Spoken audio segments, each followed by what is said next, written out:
Hi, everybody. So before we get going, just a quick thing here. If the poem you're about to read may be inappropriate for children, please say so. Likewise, if the poem may be challenging or triggering for someone, please just say a word or two about that. Give people a moment to turn the volume down or step out of the room. So with that, I'm very happy to see you all. Our first poet is Bellew, who is the author of Infanta, which was chosen by Hayden Carruth for the National Poetry Series. She also is the author of One Above and One Below, winner of the Midland Authors Prize and Ohioana Poetry Award, Black Box, a Los Angeles Times Book Prize finalist, Slant 6, which was named one of the 10 best books of 2014 by the New York Times, and Come Hither Honeycomb, which came out last year. Her poems have appeared in many places. Please welcome Bellew. Hi, thank you. And thank you to everyone who supports this program. And public libraries are the best, and librarians are the best, and people who bring poetry into our communities are the best. So thank you for being here, and thank you for having me. I think I probably made a mistake and said the book came out last year. Actually, the new book just came out a couple weeks ago because I don't understand numbers. And so I'm sure I just wrote down a random series of numbers for Leela to read. So it's very new. It's a new book called Come Hither Honeycomb from Copper Canyon Press. And I'm going to read maybe 5-6 short poems, and most of them don't need a lot of setup. So I'll just start with this poem called Your Failure. The other thing I should probably say is often, not always, but often my titles just read into my poem because I'm too lazy to come up with titles, is I think pretty much what it comes down to. So this is the poem Your Failure. Your failure was mostly predictable and daily, like the wee fluorescent lizards still creeping greenly along the front door frame, who think a house the image of escape, despite how clear the world is just behind them, who wasting never know we never mean to trap them. We try to help. But God, it's tough to take this animal made complete from dumb instinct, the urge that drives them steadily amiss, constant and unfair. It hurts to watch them scramble, dewlaps throbbing, the Swiss precision of their fear.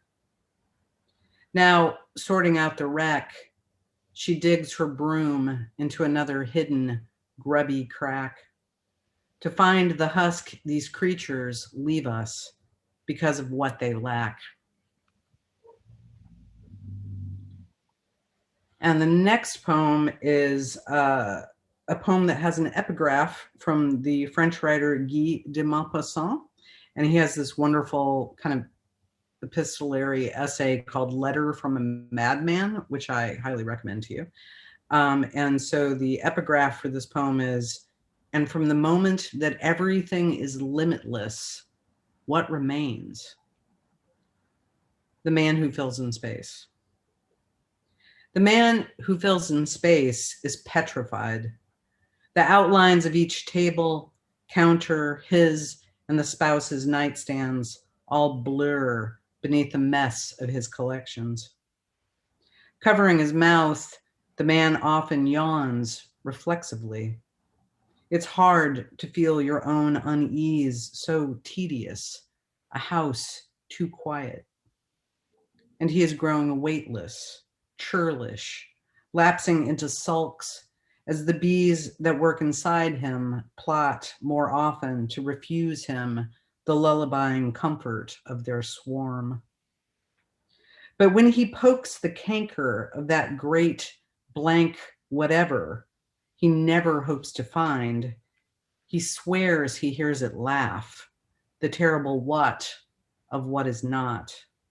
It yawns right back at him. The man who fills in space drips with stalagmites he fashions for his temple. Pillars made from leisure magazines, sour-smelling foreign change, a plastic bag engorged with dead men's wallets, the treasure of his mother's broken seal-a-meal. All the stuff of him, pressed lovingly beneath a pelt of dust in which he sometimes thinks to write his name. And when he leaves each night to make himself less awfully not, and drinks to make the bees return, searching for the necessary spot from which to phone his mistress, sometimes the moon comes by, peering through the window of his car to wonder at this man who fills in space. And the man looks back at her, marveling at how lonely she must be. Those barren miles, the nothing of a few golf balls, a clutch of silent flags planted in her porous white. Though he nearly recalls the astronaut who left a tiny silver pin behind, proven someone he can't quite remember claimed another place he'll never go. The man who fills in space, he thinks of this while considering the moon, the sadness of the object, that single sharp prick alone somewhere in the universe.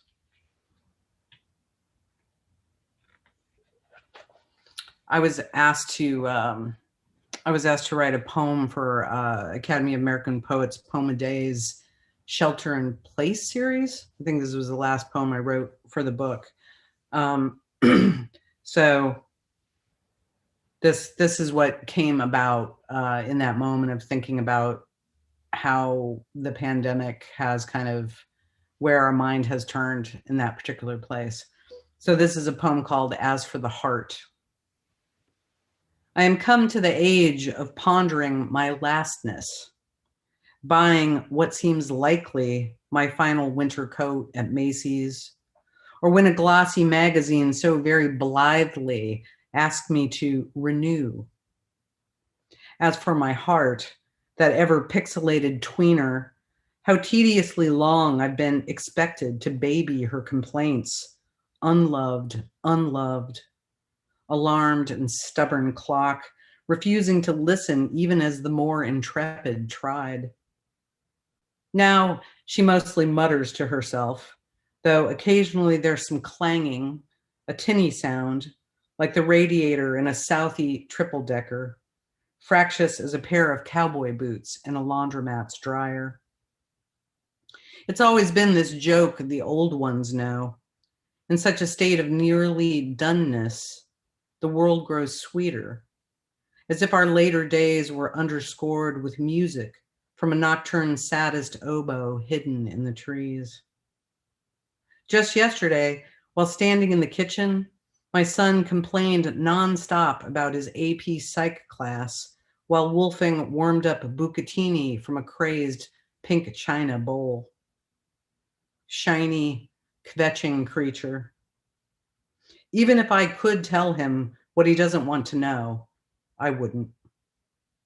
But now the pissy storm that spent all afternoon flapping like a dirty sheet has wandered off to spook some other neighborhood. There's one barbed weed pushing up greenly through my scruffy loropetalum, and it falls on me, this little cold rain the day has left. You know, sometimes you hear your own poems out loud and you're like, wow, that's kind of sad and moody. Apparently I've been in a sad and moody mood when I was writing that book. So I'm actually going to just finish up with, I think, maybe two poems from the book before this, which is a book called Slant Six. And the poem I'm going to read is one called The Body is a Big Sagacity. And if you recognize that line, it's because it's a line of from Nietzsche, the philosopher Nietzsche. I had written this poem, and there's a long story that I won't tell you, but you know when you have a poem and it's fine, it's okay, but it's just not doing what it's supposed to do. And then I had people over and I always keep a bunch of books in my bathroom, and one of the books in my bathroom is The World's Greatest Philosophers. And somebody had left it open, having a browse in the lavatory, and I picked it up the next day and it was like, I saw that line, the body is a big sagacity. sagacity basically meaning wisdom. And it was that thing, right? Like randomly picking up a book off the bathroom floor where I finally figured out that the poem wanted to be in conversation with Nietzsche. So when you hear Fred show up in the poem, because I know him well, I call him Fred, that will be Nietzsche who shows up to talk with the speaker for a minute. The body is a big sagacity is another thing Nietzsche said that hits me as pretty specious while sitting in my car in the Costco parking lot, listening to the ballet mécanique of metal buggies shrieking as each super singular and self-contained wisdom of this Monday morning rumbles its jumbo packs of toilet paper and Diet Coke up the sidewalk. So count me a despiser of the body, though I didn't generate this woe any more than the little man parked next to me, now attempting the descent from his giant truck, behemoth whose Hemi roars like a melting reactor and stands as the ego's corrective to the base methods by which the body lets the spirit down. Buzz-clipped, tidy as an otter, he's high and tight in his riding heels. Pearl snaps on the little man's shirt throw tiny lasers when he passes. But who isn't more war than peace? And how ridiculous to suffer this, to be a little man with itty hands and bitty feet, to know yourself lethal, but crazy glued for life to the most laughable engine, recycled, rewired, product of genes and whatever our mamas thought to smoke. The spirit gets no vote, Fred. My body once was whole, symmetrical, was actually beautiful for 3 consecutive years, expensive as a rented palace. And yet I blew that measly era watching my clock hands move as if I were the trigger rigged to homemade dynamite. But if you would look inside me, into all the lonely seeming folks here loading their heavy bags, you'd hope we're something more than a sack of impulse, of soul defined by random gristle, which is why the little man pauses on the sidewalk, why he stops to look at me looking at him, this pocket-sized person whose gaze unkinks a low, hairy voltage from my coccyx. And thus speaks Zarathustra, you, great star, what would your happiness be had you not those for whom you shine? Ask the little man, neither ghost nor plant, his boot heels ringing down the concrete. You know, big box stores sometimes hand you a poem. Little known fact. If you're looking for poems out there in the universe, parking lot of a big box store, I recommend it. You know, and I chose this last poem as a love poem. And I realized the other day when I was giving a different reading and I was looking through my poems that I was like, I never read this poem out loud. It's probably because it makes me feel weird because it's a love poem. And it's one of those love poems for a relationship that almost happened and then didn't. And you know, anyway, you'll find out in the poem. I also realized I don't always do this, but when there's a in the poem, the you in the poem has gifted the speaker a copy of George Herbert's poems. And so George Herbert is, when it says Herbert, that's the George I'm talking about. The other thing you should know about this poem is its landscape is in Ohio.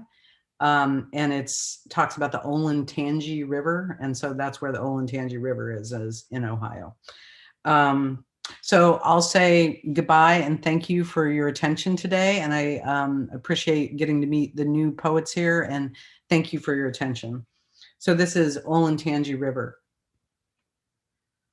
Hardest day ever in Ohio, and gray and coldest, as if there were another day in Ohio, as if the sun that spelled briefly where we walked for hours freezing were a magic as I needed it to be.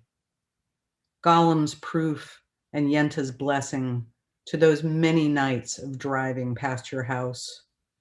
Inexorable, self-embarrassed, fuller than an itch, something better than this sore, those nights not knowing where exactly, but inevitable and clearly set on a direction, that place where I was driving because, of course, there was you, somewhere sleeping or toasting bread or staring, tired at TV. An ending lost, always lost. Still, you've never been imagined as I imagined you. Today, with a wife sleeping in Ohio and babies down the hall, not ever so reached for. What did you do there by the Olentangy, once called Stone for its Knife, and therefore my soul caught at the place which is fitting, wedded as I was, and sudden in Ohio, where objects are steep to climb and wrong. But you, walking with your Herbert, this gift, a little nothing, what you offered on my shelf now, hand whitening in the freezing, and you ungloved. And there your voice always, where we are walking, will always be walking by the Olentangy, freezing. Thank you very much. Our next featured poet is Eris Kian. Eris is an Imprint C. Glenn Camber Fellow pursuing her MFA at the University of Houston. She ranked number 10 in the 2020 Women of the World Poetry Slam. Her poems are published with Right About Now, Underground Journal, Houston Review of Books, the West Review, and elsewhere. She is a Pushcart nominee and a 2020 Best of the Net finalist. Please welcome Eris Kian. Hello, y'all, and thank you, Public Poetry, for having me. I'm very thankful to be here. I'm going to be reading the first couple of my poems from out of my book, Black Academic. It's a chat book, and I'm also selling it. So if you want to DM me or message me, I'm happy to sell you one. These are fairly old, but I love them, and they're dear to my heart. The first poem I'm going to read is called In Which I No Longer See My Face as Full of Potential. You whole wheat honeysuckle, you, stiff stem neck with a sweet turned tooth, high cheek bout hard to swallow, dimples deep in tea tree, shea, aloe, and vitamin E, split bottom lip, ripped rib of Adam, go on, grin too wide, taste your pumpernickel chin, tongue kiss a mirror like it looks like you, thank God, for the laugh lines that give birth to laugh lines. For giving love at first sight a second and third chance, for the as is and as is, for the hours you spent angling your face into an unfamiliar gospel, I gift you a glossed and golden conceit. Go on, end your prayers in your name too.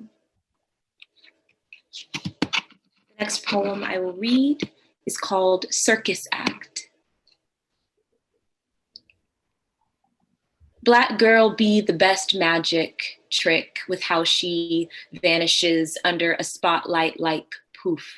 See the trap door that be the sidewalk by the train station, be the bus stop, be the backseat of a ride share. What I mean is, one time I made it home on a phone with no battery and the crowd was unimpressed. Their groans echoing about the bleachers, give us fanfare, they chanted, give us fire. For the tightrope walk, which be my nightly commute, I do that in my sleep. A man spits through the peanuts in his teeth and I disappear behind my closed mouth smile, speed up into the lamplights, swallow the flaming hoops behind my tongue, stunt one, performed in a continuous night. No matter the hour when she is blindfolded, foldable enough to fit into a trunk or into the hands of a man she learned never loved her back, Black girl. Be the best assistant with how she falls victim to a show she never asked to be in. See how she contorts in order to fit through the tightest of holes. See how she be so seen, yet so unnoticed as she slips through the cracks in the crowd, looks around, gasps, she's gone, a roaring applause. Awaiting the next illusion, don't worry, she wasn't really there. And everyone settles in their seats a bit more comfortable. Don't see who is going missing one by one in the audience, dwindling until there is only you, left with the mess of spit and shells around your feet and no one else to clean it.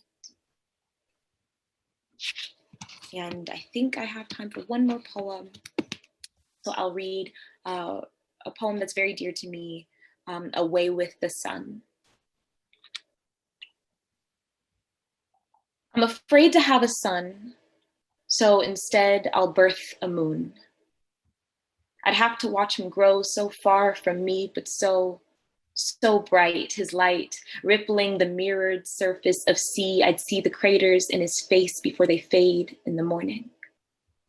I'm afraid to have a son, so instead I'll birth a moon, because what is night if not the opposite of sun? How one always returns, how mine may not, and isn't it telling that the root of the word night is absence, like what's left in my hands when he's here one day and gone the next? Please, let him stay in the blue of otherworldliness, say the womb, say the sky, or even the sea.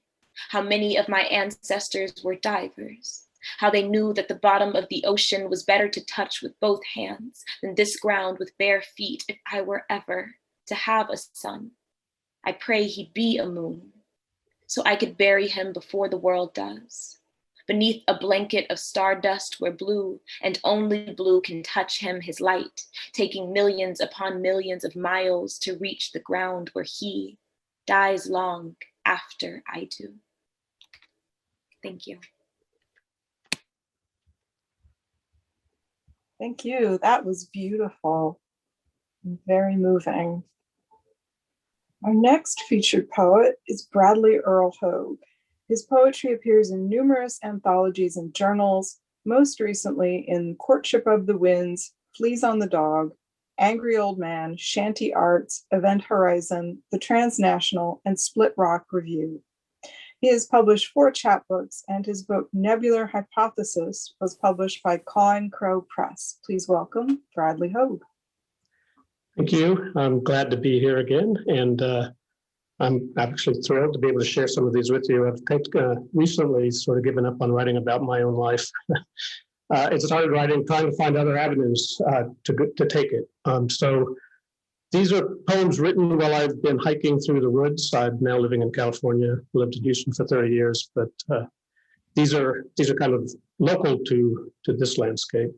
The first one is Portola Redwoods State Park. The Portola Redwoods exist on other planets. To see them, you must pass through portals scattered throughout the forest. They lead to many worlds, each unique, though you might not notice them, shimmering as sunlight through branches as you hike the trail in front of you. You pass through so many portals at so many angles, you cannot tell what world you are trespassing at any given moment. You might note a change from the air, from fetid to crisp, or your breathing from labored to still. But if you are not paying close attention, you will believe yourself to be still earthbound. And when you are tired and wish to return home, you must always double check the pattern of trees along your path, the direction of swirling bark, of lichen and lightning strike, to be sure you are returned. The portals disappear at night. You will not be able to find your way home till morning. And please be careful what you leave behind. The portals welcome any living being, which is why fire can also pass through if we are careless, just as the birds that nest in the trees and the sunlight that guides our sojourn. The next 2 or 3, I think that's how many I can fit into this first block. are all titled after exoplanets. The poems were written first, and I found an exoplanet that kind of fit. This first one is TOI 1338b. The TOI stands for Test Objects of Interest, so it's one of the first exoplanets found. On TOI 1338b, reality unfolds with the sun. As the sun rises, reality begins. As it sets, reality stops. Reality itself does not dissolve, mind you. It is simply wayward. It restarts with the light just where it ended. If you drive from light to dark, you disappear, truly gone from reality, not just frozen. You will reappear in the morning. At the edge, you enter darkness. So remember to always drive into the dark if you want to be sure to catch the sunrise.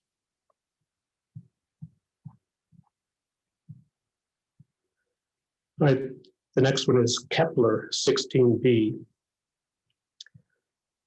On planet Kepler 16b, there is no perhaps, and time has no arrow. There is no growing older and no regret. The planet does not turn, so there is no change in seasons. It is as if you could stand in place and see in all directions of space and time, that all you have to do to travel through time is remain still, like rock, recording your life in layers.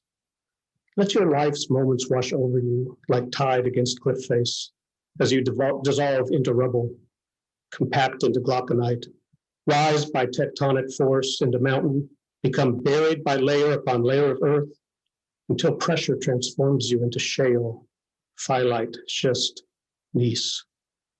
Your id exposed, shining like quartz crystal. A number of these poems are actually have two suns. And so I was thinking a lot about sunrise and sunset and how we tell time. On planet, this is TOI 237. On a planet with no night, twin M dwarf suns in sync, one rising as the other sets, sunrise on one horizon, sunset on the other. There is no time to rest, no chance for retrospection, no hiding, no dreaming, only fear of the known. Okay, I think it looks like maybe two more. K2 136b. On planet K2 136b, fog rolls in and fog rolls out. In its wake, the distant horizon ebbs and flows like sleeping dog, vigilant but startled by thunder, by flash of lightning, by any sudden movement. Dew point a ghost, like swamp gas convincing inhabitants that anything is real if they believe it. Everyone on K2 136b rushes inside whenever sheets of rain threaten to wash away the fog, like alien energy scanning all their secrets, probing, then moving on, leaving nothing but their denuded doubts. Right, and the last one is GLIEC 581e. It never bothered inhabitants of GLIEC 581e that the universe is not real without imaginary numbers, that distance and time are the same dimension, that the universe is defined by emptiness, only black holes whole, the rest left to be formed in the mind of conscious observer. They were totally bewildered when we arrived, with all our bells and whistles, our shouts and whispers, attempting to bang thought against the fabric of the universe, hoping to weave the cosmos together with ribbons of our imagination. Thank you. Thank you. Really love that last line. All right. Our next featured poet is Kaya Osborne. Kaya Osborne used to be a friendly poet. Nowadays, they're just looking for the loudest indica strain. They do tarot readings, doula work, and stand-up tragedy for money. And if you'd like to follow them, the Twitter handle is Kaya Dahome. Please welcome Kaya Osborne.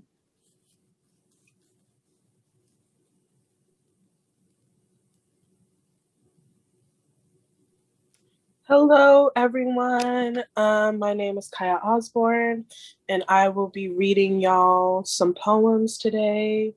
The first one I have available and ready. Let's see if I can find it. It was just open, and now it's closed. Unfortunately. Okay, hold on.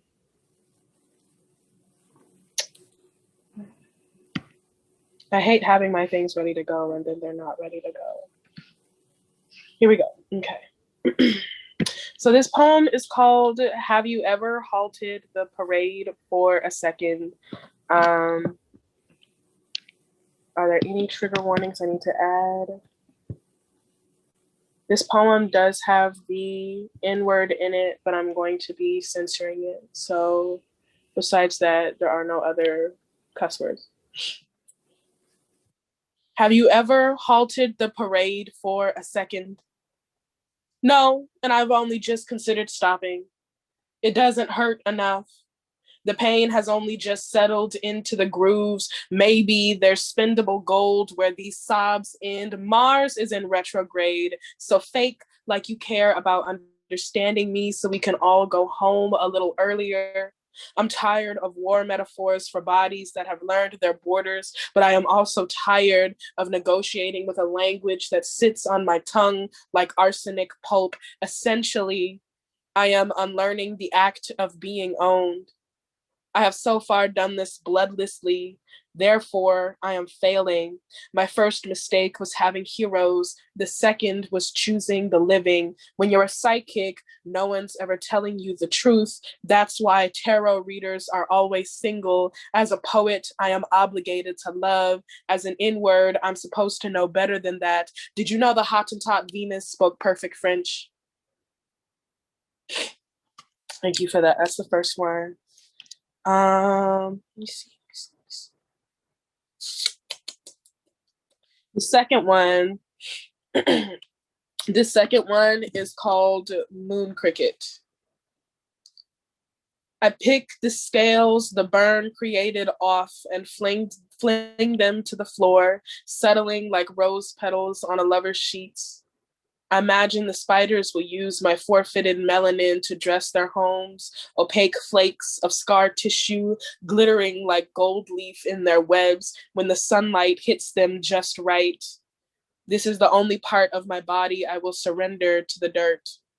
I refuse to bleed into the soil or pillage the bedrock with my death song. Let me be alive as long as the river runs or as loud as thunder dances on the flittering hearts of the creatures that fear it. I am so afraid of dying, but so fatigued by life. The drudgery of suffering only sings higher when you're Black, when you've tossed body after body into the silt with your terrified silence. I want to say I am like my mother, brave and beautiful and strong, but the truth is I actually cannot stand up to white boys when they anger me. I actually cannot work hard. I actually cannot remember to brush my teeth. I actually cannot have children. Only thing I have ever had to offer the world was my song. I open my mouth and a garden jumps out. The petunias fox-trotting, the tulips hitting a two-step, the roses. Of course, the roses belong to the ministry of the Charleston, a fragrant toss over the shoulders or a spin between the legs. My tongue does not dance, but what more can you want from a minister? The teeth are my choir, and with all parties present and worshiping, a new doctrine arises from the ashes of my failure to die. It sounds like a vibrato's release at midnight. All right, so one more, and then my turn is over. This next poem is in conversation with the last poem. This poem has cuss words in it as well as the N-word. So if you have kids around you or something like that, you want to mute this part. This poem is called Mind-Altering Substances. I quit art to be a teenager in college. F growth, B word. I feed my blood to rocks now and pray for my next $20 to come from dead people I avoided calling when they were alive. I've been resentfully audacious since I came to understand myself as living, simply too big to hide in my kindness. I make easy enemies like I take S's. Eternally hating it here in my crinkly inward brain. I hate unlearning the wretched assignment of slow suicide while the world makes quick work of killing me. I'm a lazy Hottentot, a good for nothing songless cricket that has given up the moon's rapacious tutelage. I only want to see my breath leave me in smoke so I know I still hold a spirit. I only want to hear the soft dead, no thunderous tremoring hankship of my most recent losses. I only want to hear my own rage in the bluster of this iron-bound, barnacled, boundaryless identity. Hand me the gas can so I may light the match with my tongue, please. If I allow you to torch me into a tarnished, silent memory, you'll save the juiciest blood of my few ontological victories to feed your children everything they don't deserve from my love. Thank you. I'm done. Well, let's welcome back 3 out of 4 of our featured poets. First up, Eris Kian.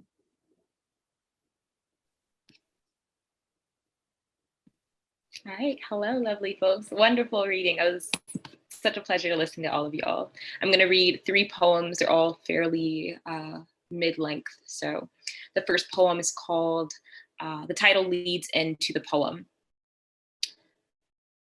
Every train I've ever run for has left me, and still I find myself gripping my straps and pounding pavement, waving down whoever's evening blurs behind the power lines and purpling clouds. I do not wish loneliness of any kind upon anybody, but I'd take it in its truest form. I've leaned, sleep drunk against the change machine, praying for one midnight of no one. Stood taut next to lingering hands and too close cigarette breath. Lied on my age, laughed away a missed stop, centered my gravity before the right jolt plops me into the wrong lap. Everyone's got ghosts at home, don't they? Some trail us from the station first. A flickering lamp has never caused me to question my shadow, but a glance will get me sick at the sight of me. I've wished my existence into the blue seats, that indigo hour of anything goes. I've stilled myself so streetlight I couldn't release my breath until morning. I do not wish loneliness of any kind upon anybody, but show me that someone without someone they can't shake. Show me their stop, and I'll show you the longest way home. Every back alley exit where I bounced my name off the brick and dodged the echo. My second poem is called The Kiss of an If. Sweet vermilion of eager lips, all sunset hot, the sweat without promise and the drop jaw glance. Oh, the dance of it all. I'd risk me too. Its capital T thrill, how it vibrates, chills, wouldn't you? If you could almost, just, the not quite next to, the never inside enough, the glistening neck like morning dew, like a midnight stroll buzzing from the tip of your toes, even if it meant your aching heels, the morning back, wouldn't you? The weight, the snap and spark, the frisk of your feet under the dinner table, when your eyes flutter shut, when you water your plants in the windowsill with a little more wind chime in your whisper, the whisper you save for soft things like newborns and dandelions, and the turn of your cheek towards her when the day breaks, wouldn't you? If she called you by all of your names, if it meant the last time you could inhale without a hitch, that strip of light about the skyline growing dimmer by day, if it meant the possibility of the no more and never again, the reach and retreat, the sinking in your stomach, this here, this senseless back and forth, the onslaught of afternoons without my chin in your hands, our joined breaths after a joke. even if it meant the absence of me, wouldn't you? Let even the trail of her finger ruin us. My last poem is called Replying in the Hour of God. Splintering blue, sweep soft, like a breath on my neck. Let twilight sit like a shell, the smooth of its belly deep in the dirt. For now, I hold your face between the blinds, your flood staining the floorboards before morning. I'll admit, I knew your voice once, that silhouette of horror lurking in the side streets and still shot evenings, the whistle before war, the rumble before it rains. It was a comfort to me to know not what windstorms your word rustled into the day, only the never-ending hollow of its depth, the boundless echo of its reach. It carried all I had no name for. My hands, unlearned and untroubled. My tongue with its frivolous wonder. How certain I slept, convinced of the answer to everything that was. But here, before the spill of day, when the moon cracks open its jaw to feed the restless ones, I feel your whisper knock at the shallow of me, carving like a spade hole by hole. Like wood, I am taken for more than I am. Sunrise begins its rosy peak and I am left gasping for the black of night at some old empty, a nothing so full only darkness could swallow it. Lord, this is well overdue. I'm afraid to know too soon. This life and the ease of it, I've grown familiar. Its pedaling days, the quiet afternoons, your blade making room for a coming terror, some dumbbell of a life I do not wish to carry. This warmth from your hand waves to that distant ache, that sinking something held in your palm. I don't know who I will become the hour a new grief becomes me, but let me remember this. The dawn of this aching open, so close to your lips I taste your first kiss, that salty caress of the earth and you, the me you made, moments before knowing too much, before the wide eye and bottomless bite, the fruit in my hand, the sweet down my chin. Thank y'all so much for listening. Thank you very much. All right, let's welcome back Bradley Hogue. Thank you. My second session is going to pick up kind of where the first one left off with another poem about a grove of redwoods, which is, it's kind of amazing how primordial it is to step into it, but it's, you step out and you're back in the real world. So it's called Hendy Woods. Damp, primordial, mosses marking trees like telescoping stratigraphy, various colors spiraling up the bark, twisting trunks of trees like strands of DNA, kaleidoscope of ages traveling back in time, hypnotizing portal to an epoch before, scars of management for leisure, momentary mindfulness disrupted by voices, becoming cacophony of conversations, ripping the forest apart, laughing children, barking, not wolves, but dogs, engineered to serve and protect, sirens, beeping of trucks backing up, reminding this grove is surrounded by civilization. Fire-scorched redwoods, not lightning strike, not smoldering from within, but spreading like disease. Invasive mold killing tapoke and elysium. There is no escape to be found in this quaint park, bordered by orchard, river, roads. If you stop to contemplate naturescape, sound, you can hear the cars. The more silent you become, the more disturbance enters, surrounding and brought in, turning the forest, not sylvan, but rather into church, imposition of mind, mankind's mind onto nature, still somehow comforting on a primordial level. And I'll return to the exoplanets. This one's 55 Cancri E. Upon arrival on 55 Cancri E, you might notice gills sprout from your neck, lest you gasp for air from the humidity as thick as sauna. Even above water on this world, one cannot breathe air wet as alveoli. Oxygen exchange is physical chemistry. Nasal membranes saturated to dew point drown. So be warned, do not travel to 55 Cancri E unprepared for the heat. The wet sky encompassing like flood, ocean's vapors sweltering like fever. The next one is K218B. And this one and a couple of their follow-up kind of go with the theme about petroglyphs and a poem I wrote sort of adapted to this, actually from a really old poem.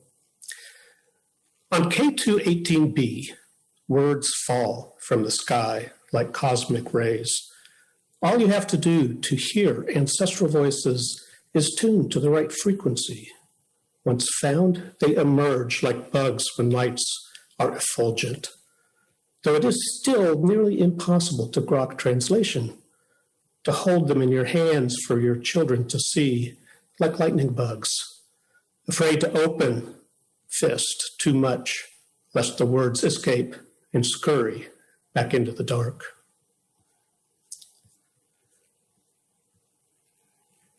And this one is Proxima B.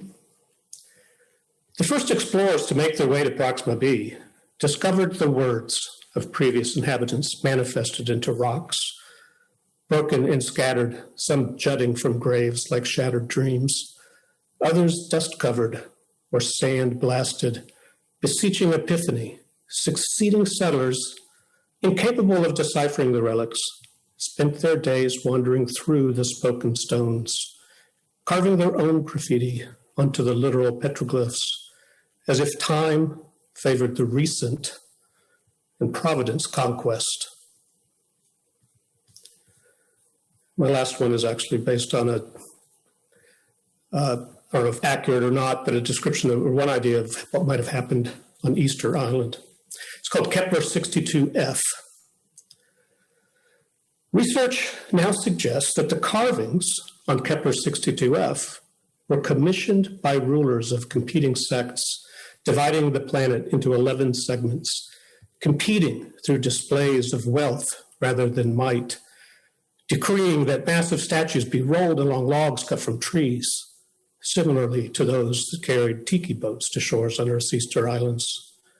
And that once the last tree fell for this purpose, the statues were toppled in anger at the foolishness of the leaders who allowed trees to be sacrificed so that no more boats could be built and dolphins could not be harvested and birds and other sources of food would perish and soil for farming would erode and society would collapse because of personal greed and the willingness to mortgage the future to maintain the status quo. And the end of the story has yet to be told, but the story is repeated many times. Thank you very much. And I really do want to thank you, Fran, and everybody at Public Poetry at the library. It's so great to reconnect with the Houston poetry community. There's nothing like Houston's poetry community. It's fantastic. So thank you again for letting me be part of it. Thank you. Really glad you could be here too. And that was great. Been thinking about Proxima B myself. You know, it happens when you read the news, I guess. So next up, let's welcome back featured poet Kai Osborne. Hello, everyone. I'm back. So these next couple of poems, I would like to issue trigger warnings for references to sexual assault. Both of these poems deal with sexual assault. And then the last one, I don't think has any trigger warnings besides being another poem with some cuss words in it. Yeah. More men have raped me than have loved me. I don't know who my body belongs to, but it is not me. Exhaustion haunts my skin now, wearing a mask of burgundy liquor wrapped in vicious gray tatlins. Every patch of dirt I have touched still breathing. I have survived the violent surveillance of desire. My blood is never blue when it leaks from my wounds. My mind is dismembered, my bones unworthy of death's supple paradise, ever pillaged and never prized. On dusky pickled orange evenings where I have offered my skin to the junkyard gods of love, a ragged quilt of raw black diamonds blooms from every laceration, skating up my thighs in the name of silence. A scream is a ritual I do not often possess the magic to wield. The world has made complacency my only acceptable dowry, my P word, my only redeeming quality, my mouth a hollow velvet dumpster smelling of piss, graffitied by every other pain I've kept to myself in the name of being agreeable, and agreeable is the key to surviving. Agreeable is how the skin stays stitched together, seams hidden and untorn. Agreeable is the name of every mother that has held her newborn daughter's feet to a soil rife with blood and patriarchy, whispering to her screaming product, one day you'll learn there are greater discomforts than this. Thank you for that space to read that poem. Where is the other one? Advantage. This poem is called Advantage. There's also some cussing in this poem. Advantage. It's not okay to say rape and God go together, but did Mary ask for that baby? Our Heavenly Father is a B word. We all know, but never say why he didn't come do it himself, don a P word and face the men he fashioned from the dirt. God is not a woman. Women do their own work, cake their own fingers with the blood and rot of lust's sweaty bulge. Only a man shoves a child to trembling virgin arms and snarls suffer. Only a man denies a reluctant mother of her dignity, allows her to whelp a holy icon among lower creatures and their shit, and their shit. Wasn't Mary, young and pure, almost stoned to death, flattened by the junkyard doctrine of her child's making? Father, creation won't be a woman for fear. It is one thing to watch the flesh forced to sin from the froth of heaven, but if he were forced to know what crimes his children coaxed from crying flesh, he'd rip the rainbows from our corporeal backdrop, strike down every endowed son of a bitch he made in his image. He'd crush their chins against their temple walls and paint their wives' names into the earth's riverbanks. But God is as much a businessman as he is a father, peddling his daughters to thirsty men for silver and selling his books. He's busy working. He's got plans for us. No time to socialize. God crosses the threshold, drops wet rice into our laps and says, "Feed me, maybe I'll leave you alone tonight." One day he'll retire and will no longer be the bounty of his war on freedom. A woman's patience is worth all the golden linens to cry in, the ivory coffin set aflame on the rosy morose river. Heaven is somewhere in our silence. We've just got to wait for our piece of the holy war's justice, a pink porch flanked by quiet dancing lilies, the sun shining her purple majesty on our rested faces. Not a man in sight, demanding we fill our bellies with his wishes. Not a man in sight telling us what to do or how to hold anything. Not a man in sight telling lies about why he's there. Thank you for that.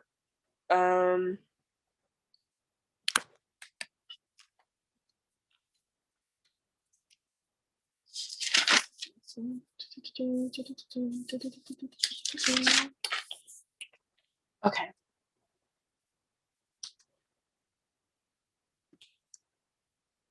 So 2 more poems, both starting with epigraphs. This one is after Lord. I know we're not everlasting. We're train wreck waiting to happen. I will be driving home, screaming, I miss you, to God's rough, indifferent toes again. The calloused, peachy banks of the river will carry our love's grinning corpse to you. The water ghosts will be sick of me, crying for you as I gallop through their home in my glittering, messy blue carriage. I will always lower the clouded windows and wail to the ether on repeat. Let my phone ring. But the ghost of a stray dog I will have previously swerved too late to miss will chase my car down River Road every time I am playing a song you have not yet shown me. My lungs will tighten. I will submerge in regal grief. I will drown in your smoldering memory. I will be unable to burn the picture I have of you, yet I will not write about you until I know you're gone. So I will be driving down our cracked, angry road. I will beg the world to bring you to my door. I will scream at the water ghosts as ungratefully as I did before you arrived. And the dog, alive now but dead then, will fill my car with the stench of my grandmother's perfume and bark, "Let him go, baby. Finish that book you was writing." Thank you. So that's the first poem I wrote about my breakup with a man that didn't deserve my love. This next poem I'm gonna read is the most recent poem I have written about the same breakup, about the same man that did not deserve my love. This poem doesn't have a title yet, but I don't know. It doesn't have a title yet, but it slaps. There's also a lot of cussing in this one. What does it feel like to have your needs met? I don't know. What does it feel like to have your needs met? I imagine fitting the final pieces in a puzzle resting on your heart. I imagine comfort. I imagine a deep breath.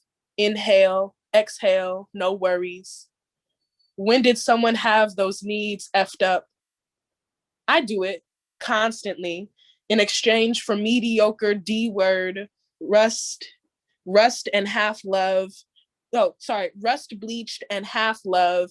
I become a home to a colony of knives dressed up in a long coat and ruled by Venus.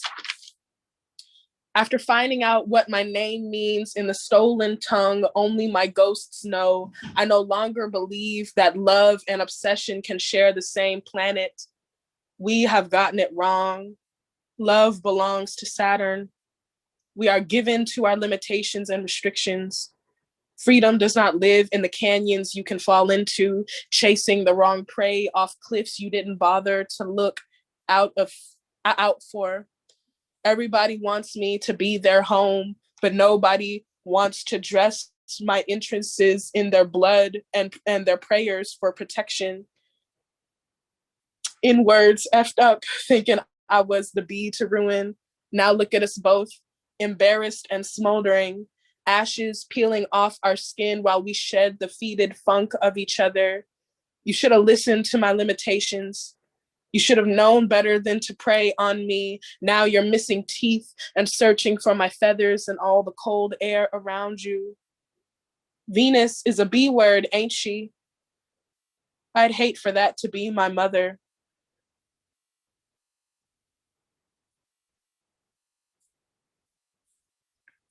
I think I forgot to say the epigraph for that one, but the epigraph for that one is, in the blazing sun, I saw you. In the shadows, hiding from yourself. When the lights are on, I know you. See your grave from all the lies you tell.